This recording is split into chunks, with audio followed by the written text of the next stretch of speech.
Brain stroke అంటే నార్మల్గా మన మెదడుకు వెళ్ళే బ్లడ్ సప్లై, రక్త ప్రసరణ ఏదైతే ఉంటుందో దానిలో సడన్గా సడన్గా వచ్చే పరిణామం అనమాట. అంటే ఐదర్ అది 2 రకాలుగా ఉండొచ్చు. బ్రెయిన్లో బ్లీడింగ్ అవ్వచ్చు, దాన్ని మనం హెమరేజిక్ స్ట్రోక్ అంటాం. లేదా బ్రెయిన్కి వెళ్ళే బ్లడ్ సప్లై ఏదైతే ఉంటుందో అది సడన్గా ఆగిపోవచ్చు, దాన్ని మనం ఇస్కెమిక్ స్ట్రోక్ అంటాం.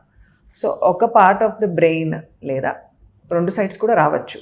బ్లడ్ సప్లై ఆగిపోతే వచ్చే కామన్గా చూసేదాన్ని మనం బ్రెయిన్ స్ట్రోక్ లేదా వాస్కులర్ యాక్సిడెంట్ అని అంటాం.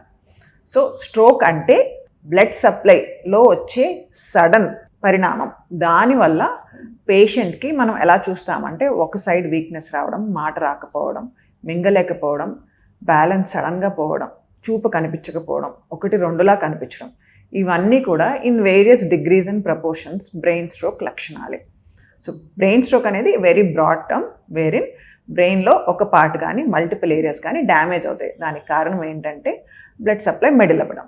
నార్మల్గా బ్రెయిన్ స్ట్రోక్ అనేది మనం ఎల్డర్లీ పేషెంట్స్లో చూస్తాం. అంటే 60 పైబడ్డ వాళ్ళలో ఎవరికైతే బీపీ కానీ షుగర్ కానీ అండర్లయింగ్ అలవాట్లు అంటే ఎక్కువ ఆల్కహాల్ తీసుకోవడం, మాదక ద్రవ్యాలు తీసుకోవడం ప్లస్ స్మోకింగ్, ఈ కాజెస్ అన్నీ కూడా మనం స్ట్రోక్ రిస్క్ ఫ్యాక్టర్స్ అంటాం.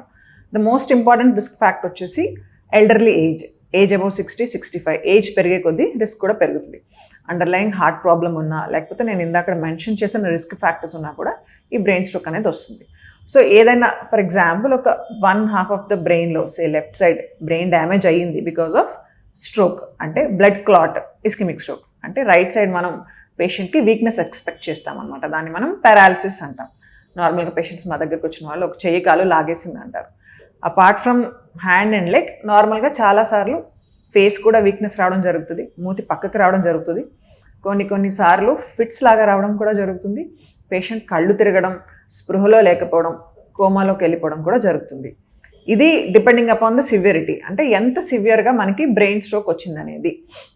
అంటే బ్లడ్ క్లాట్ ఎక్కడ ఉంది, వైటల్ ఏరియాలో ఉందా, పైన ఉందా, డీప్ సీటెడ్గా ఉందా, లేకపోతే బ్లీడింగ్ అయ్యిందా, బ్లీడింగ్ ఎంతసేపు అయింది, ఎంత అమౌంట్ ఆఫ్ బ్లడ్ అయ్యింది, అండ్ ఈ అన్ని కండిషన్స్ లేకపోతే ఈ అన్ని వేరియబుల్స్ బట్టి మనకి సివియరిటీ ఆఫ్ స్ట్రోక్ అనేది డిటర్మిన్ అయి ఉంటుందన్నమాట. పేషెంట్ కొన్నిసార్లు కంప్లీట్ వీక్నెస్తో మా దగ్గరికి వస్తారు, పేషెంట్ని వెంటిలేటర్ మీద పెట్టాల్సి కూడా ఉంటుంది. So size of the clot, size of the bleed, location, ఇది ఫస్ట్ టైం వచ్చిందా మళ్ళీ వచ్చిందా అన్న దాన్ని బట్టి పేషెంట్ ప్రజెంటేషన్ అనేది అండ్ ఫర్దర్గా పేషెంట్ అవుట్కమ్ అనేది ఉంటుంది.